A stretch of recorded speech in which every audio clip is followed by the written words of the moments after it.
ఇంట్లోనే పన్నీర్ చేసుకోవడం చాలా ఈజీ. బయట కొన్న దానిలాగా సాఫ్ట్‌గా, పర్ఫెక్ట్‌గా రావాలి అనుకుంటే వీడియోలో షేర్ చేసిన టిప్స్‌ని ఫాలో అవ్వండి. నా పేరు స్వర్ణ. Welcome back to my channel Sandy Sunny vlogs. Paneer కోసం నేనిక్కడ 2 లీటర్ల పాలను తీసుకున్నాను. పాలని ముందుగా హై ఫ్లేమ్‌లో ఉంచి ఒక పొంగు రానివ్వాలి. పాలు పొంగొచ్చాక మంటని సిమ్‌లో ఉంచుకోవాలి. తర్వాత అందులోకి 2 టేబుల్ స్పూన్ల నిమ్మరసాన్ని వేసుకోవాలి. నిమ్మరసం వేశాక పాలని ఇలా కలుపుకుంటూ ఉండాలి. ఒక 2 నిమిషాలకి పన్నీర్ ఇలా ఫామ్ అవుతుంది.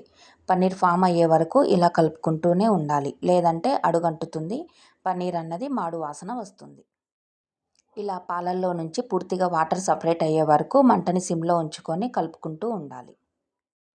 తర్వాత స్టవ్ ఆఫ్ చేసి ఇలాంటి బౌల్ ఒకటి తీసుకొని అందులోకి వైట్ క్లాత్ వేసుకొని పన్నీర్ మొత్తం ఫిల్టర్ చేసుకోవాలి.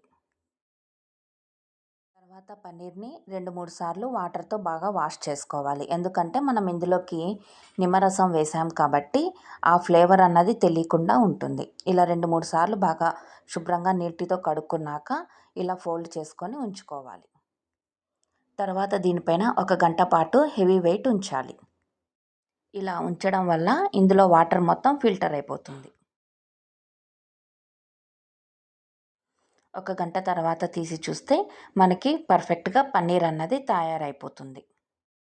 చూడండి, ఇలా ఈజీగా ఇంట్లోనే పన్నీర్‌ని తయారు చేసుకోవచ్చు. దీన్ని మనం క్యూబ్స్ లాగా కట్ చేసుకొని ఫ్రిడ్జ్‌లో స్టోర్ చేసుకోవచ్చు. ఫ్రీజర్‌లో స్టోర్ చేసుకుంటే అప్ టు 10 డేస్ వరకు ఫ్రెష్‌గా ఉంటుంది. నేను చెప్పిన టిప్స్‌ని ఫాలో అవుతూ చేశారంటే మీరు కూడా ఈజీగా ఇంట్లోనే పన్నీర్‌ని తయారు చేసుకోవచ్చు. ఇంకెందుకు ఆలస్యం, మీరు కూడా ట్రై చేయండి. ఎలా వచ్చిందో కామెంట్ సెక్షన్‌లో నాతో షేర్ చేసుకోండి. వీడియో నచ్చినట్లయితే లైక్ చేయండి, షేర్ చేయండి, సబ్స్క్రైబ్ చేయండి. Sandy Sunny vlogs.